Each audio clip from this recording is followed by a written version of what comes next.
Apologies for our late start this evening. Adela, can we do a roll call, please? Yes. Halpern. Here. Hernandez. Here. Chow. Here. Tanya Moody. Here. Mendoza. Here. Cartha. Here. If I may, as we start the board meeting today, we found out late in the afternoon that there's been a problem with the Comcast transmission lines. And so on this particular board meeting, we are not live on our cable TV on channel 19. We are taping, and we will put the tape up immediately sometime tomorrow to make sure that citizens in Evanston and Skokie will see the deliberations. We apologize, and we've been on the phone with Comcast all afternoon, but they couldn't rectify the problem before the board meeting. So again, not live, but taped and fully available as we move forward. Thank you. Can we go ahead, we'll do the approval of the meeting agenda? Yep. I move the board approve an amended agenda with a discussion on the 2018-19 tentative budget. At tonight's meeting, the budget will be brought forth for adoption at the September board meeting. Second. Halpern. Yes. Hernandez. Yes. Chow. Yes. Tanya Moody. Yes. Mendoza. Yes. Cartha. Yes. For some opening comments. We are so excited to announce the opening of school, which happens a week from today on August 27th as we open up our 15 schools and the J.H. Early Education Center and Rice and Park. And we couldn't be more excited. We're ready and willing to go. Tomorrow we welcome back all of our educators. We'll be meeting probably 800 to 900 of us at the ETHS auditorium for an opening session. We'll be doing throughout the week training through our Beyond Diversity training seminars, and we'll be doing work for those who've already been trained in Beyond Diversity on culturally relevant teaching practices. The other thing that as we open up the school year and as we pivot from summer, there's so much fantastic activity that goes on during the summertime by our educators. We have a series of curriculum development projects that go on, and I just want to tip my hat to the teachers and the special educators and the coaches who work diligently during the summer to build out and to expand our curricular reach, our instructional reach. This is teacher-led. This is absolutely fantastic work on last week on Friday. So Friday was not a school day. It wasn't the school year had not started. We had over 85 people in this room doing K-2 literacy. We had STEM training and engagement going on as well over at Northwestern. So again, the summer is a wonderful time to recharge and to get ready for the school year. But I want to really emphasize and thank our educators who work really hard throughout the school year and are as excited as I am and as the team is and as the board is to start the school year. They've been working hard, and again, if we could have packaged the electric buzz in the room, we could have transmitted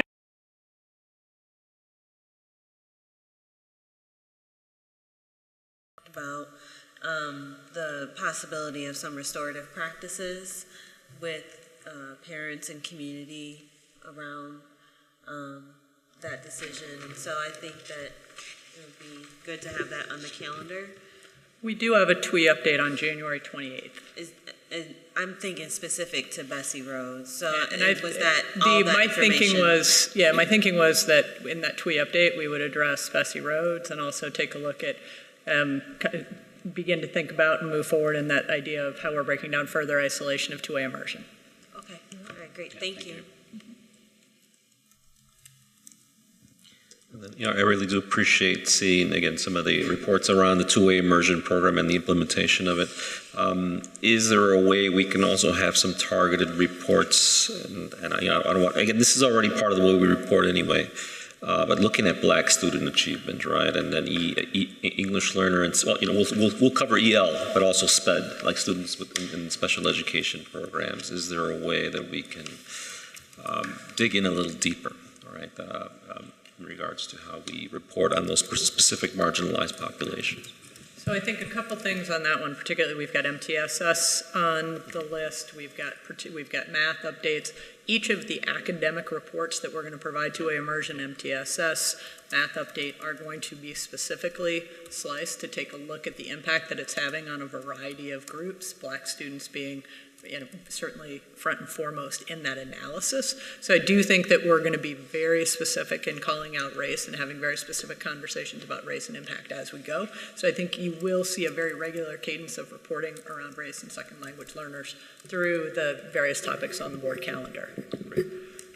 I'd like to just add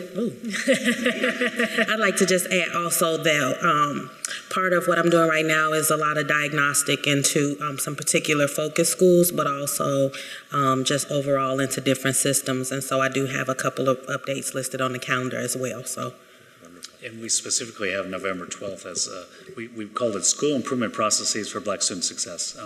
And it's very specific. Latarsha and Andalip and Stacey and I and others and Joyce have been working on this work, but it's also looking at our school improvement within the context of our school improvement processes as well. That's great. Candace? I have a couple kind of process questions and then some specific. Process was more, in our calendar, it looks like a lot of the reports are in the regular board meetings and less so currently designated during the working board. And so I guess I would specifically in some dates that seem to be really heavy that we might want to consider moving some of those things off the regular board meeting and into the working board meeting, whether it's, even if they're FYIs, because some of these FYIs I think are pretty important. They're important things, they're fine as FYIs, but that way they can have a place, and if there are specific questions that come up, not that they need a presentation, but if specific questions come up, then there'd be a time and a place to do that. And so, like the September 24th meeting, maybe some things could be pushed to the October working board or September working board, and I think the same was in January, seemed to be pretty heavy hitting as well. My other general or more process comment there was with respect to the Achievement Accountability Report. It's in January and it's listed as an I, and I think that should, just based on how we approach that report, it should be a discussion item, whether there's a separate presentation, but opportunity to discuss because it tends to be an item that we also want to engage the community around hearing. So if the request would be, if we can move that, doesn't necessarily have to happen then, because there are 1, 2, 3, 4, 5 other discussion items that are also important, so that probably does not make sense, but somehow if we could work that in by moving it. Right. And then I think, the only other question, substantive kind of point was related to, and maybe this comes at the 65-202 committee meeting, but last joint board meeting, when we were having discussions around the narrow work, we also had some open conversation about what's the future of the joint literacy goal now that we're moving to the readiness concepts, and I think that needs to be re-upped, or it probably best at the committee level first, and then maybe comes to some of the subsequent joint board meeting. You can take that to the committee because we're meeting on the 13th. So if you guys could put that on the agenda for the committee meeting and then figure out how it gets teased out thereafter. I just didn't want to let that fall off. And the final piece was the algebraic site update, and I don't know if it comes here, but another request would, because I was just looking at the places where we've made pretty significant curricular changes in the last couple of years, one of which being math and having mixed level algebra. If we have any information, and again, maybe this was in the 202 conversation because the particular interest is around the transitions. Now that we have an 8th grade cohort that has now been placed in 9th grade, could we at least get information, not that it needs to be a discussion item, but information on how that transition has worked and whether. We can take a look at adding that to the algebra update that we have scheduled. That would be great. Just to kind of piggyback on that again, for me, transitions, between pre-K and K, 5th to 6th and 9th to 8th, I mean, I think that's really something we really need to dig into. And so again, if we can, as we look at assessment, can we see how what the impacts are between pre-K, those specific transitional areas in the educational continuum for our kids, right? What is pre-K? And again, we've explored some of it in our early childhood work group that we had last school year in regards to pre-K to K. What can we do to, one, align best practices in assessment, and really look at ways to really measure student success and achievement and access to resources in order to get kids to be high achieving at all transitional levels.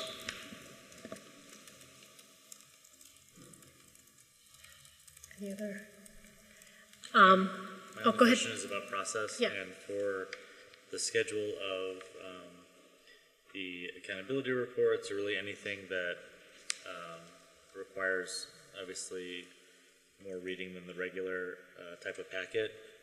What is the goal in terms of lead time for us? Because we've been trying to get the agendas out earlier.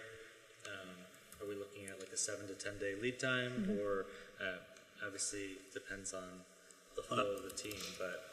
So on process for large reports, if we can do it, so that we'll have to go back and look at our timing. We'd like to get them out 2 weeks ahead of time for the large reports. In terms of the process for setting the agenda and the smaller reports, we strive to get those ready, 4 to 7 days ahead of time. We have been great on 4, and we can potentially do 5, 6, or 7, but it's sort of the balancing act for all of us that comes together with our operations milestones. So operations and bargaining then challenge us to get something out way ahead of time, but we can put it on our docket and see what we do. Just the reward for 7 days is questions before the weekend. Right. Correct, and the reward for 7 days is also pretty all-nighters for hardworking colleagues. Right. I appreciate it. We hear you in terms of timing, and more importantly, the big reports. 2 weeks is fantastic. Right. Appreciate that. I just had a question about the Access to Innovate Family Handbook. Is that something that's going to be ready to go this September? It's queued up in the email and Siskay and should be sent tomorrow. Okay. So- And that's something that families are going to be receiving as part of the already existing student handbook, or is that going to be something separate? It's a separate document that we used last year as well. It's Shoot and King Arts. We've made some revisions. It's teed up to go out with the iPad protection plan, and there are forms that people can complete using Google Forms or by submitting at the schools. And we'll also have paper copies at the parent information nights that we're hosting at the beginning of school. And so all of that we worked to get it out today, but it did not get done today. It's teed up to head out tomorrow and will be received by all the parents. King Arts, 5th through 8th grade, Shoot, 6th through 8th grade, Haven, 6th grade, Nichols, 6th grade, and Bessie Road, 6th through 8. And you said there's going to be a parent night component? There are parent nights for all people that are new to the program, and that information is coming from the schools. Okay. Yep. Our 6th graders that are getting the iPads, is there going to be something separate for the 6th graders, or is this wrapped into all of that as far as the digital citizenship? Yes. So the parent information nights are targeted solely around Access to Innovate, so they're the families that will be engaging in the programs. And there are digital citizenship lessons. Every student prior to receiving an iPad completes essentially the device agreement form with their family. They either accept or decline an iPad protection plan, and they attend a family engagement session. And if they're not able to attend, we're going to work on connecting with families that can't make the explicit dates so that students, as many students as possible, receive devices at the rollout dates. Schools that are new to the program have later rollout dates. That will be later in September. The returning schools will roll out devices to their returning students earlier in September. Okay, thank you. Yep, no problem. And there's an FAQ site on the website, and we have built a page on the District 65 website as well, where all the documents will be housed as well. Yeah, I put this request out there last year.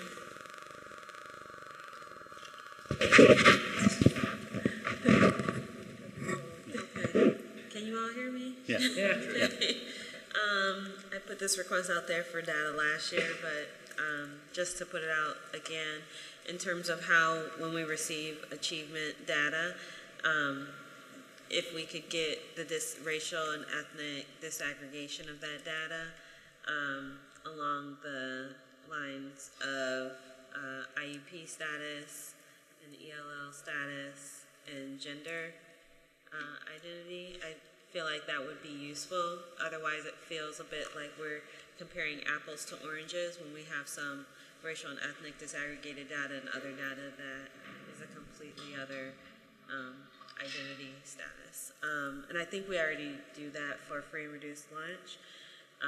So just those other areas, if it's possible for us to get the disaggregated data as well, would be great. And the only caveat on that is that if the number of students isn't sufficient, we run the risk of identifying kids, and so we want to make sure that we're following the law. So. I would echo Anya's earlier comment about the glossary for the racial equity impact assessment tool. Given that that's something that we talked about pretty early on last year and shared, I would hope that that could be something that is discussed with DELT earlier in the year. So if we can look at moving that up. I also, we have in here, I think in April, an early childhood report update. And I think that's great, but I know when we were talking about we were discussing the task force findings in the spring, we talked about wanting maybe some additional progress reports. So if there's a way to bake in, instead of having just one big update at the end of the year, to think about ways that we can portion out the discussion. And again, with an eye towards if we are going to be looking at a discussion of resource allocation, to be able to have that discussion early on, so we have time to consider it, to think about where those resources will be coming from, all of the attendant things that come with it. So I would like to add, not take away the April 22nd, but add to it. So so register, and then we'll have to go back to to look at this. One of the things that we wanted to do is with Dr. Latarsha Green and Ms. Sharon Sprague, who's the head of our JH Center, is to give them appropriate time to get their feet on the ground and really assess the situation. So some of that is a cadence of both welcoming and embracing and getting their deep and expert lens going. So we have to figure out what the appropriate timing would be. And then, kind of similar to that, I think I saw on there, in the third quarter, producing a capital needs at a glance report, launching the FY20 budget development process.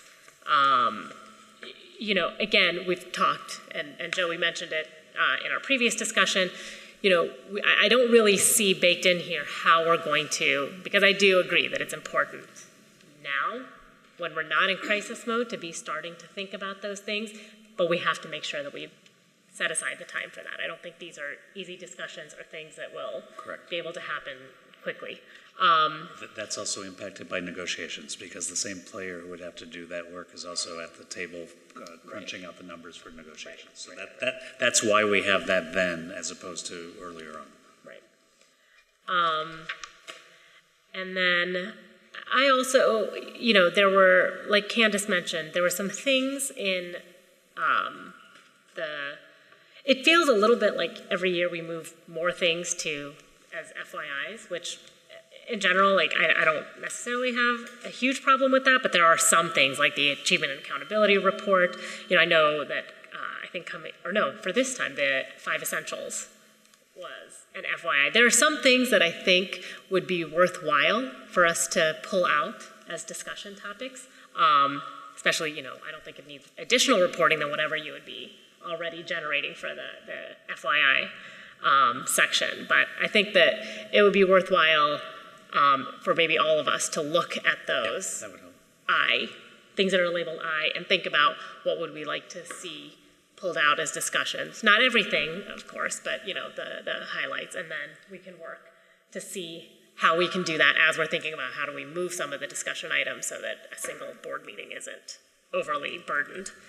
But I think that I feel like we maybe gone over the edge of moving too many things into information that maybe still merit some discussion.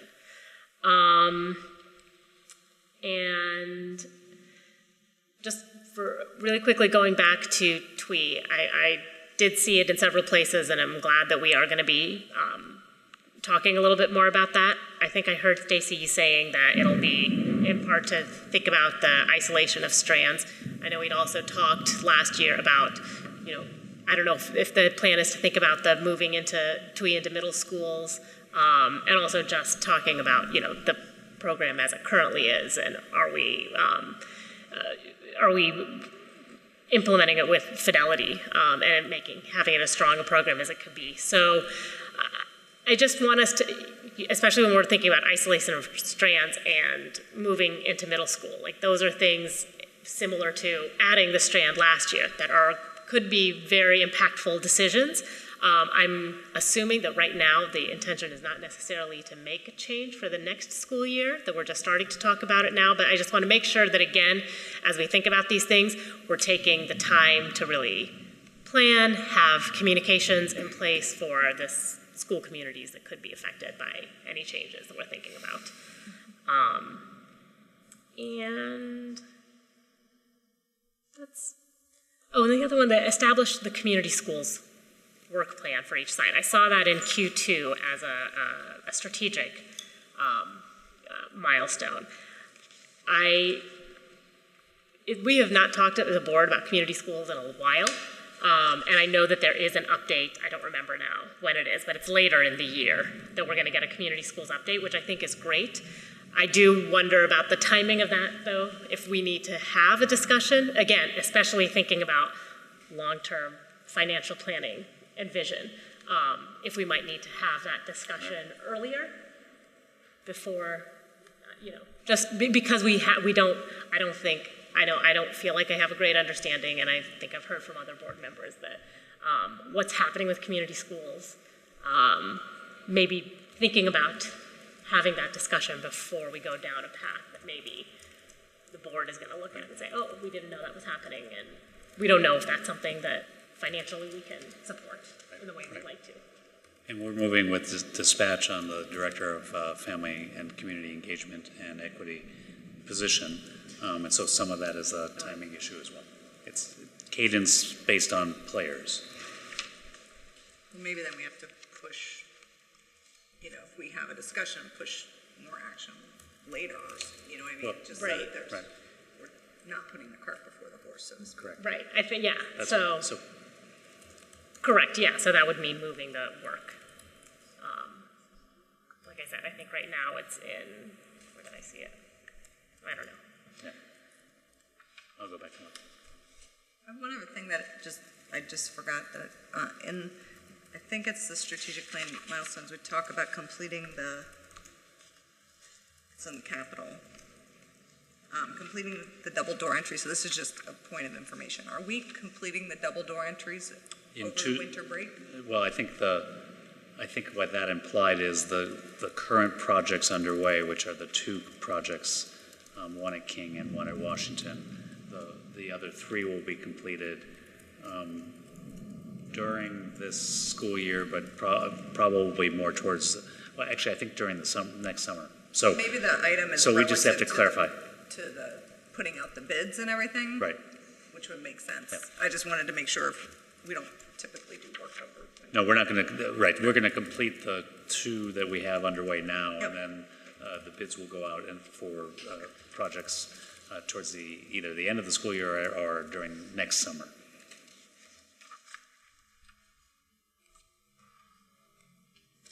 Any other questions or comments? All right, well, thank you again to you and your team. This is, as always, a really comprehensive and,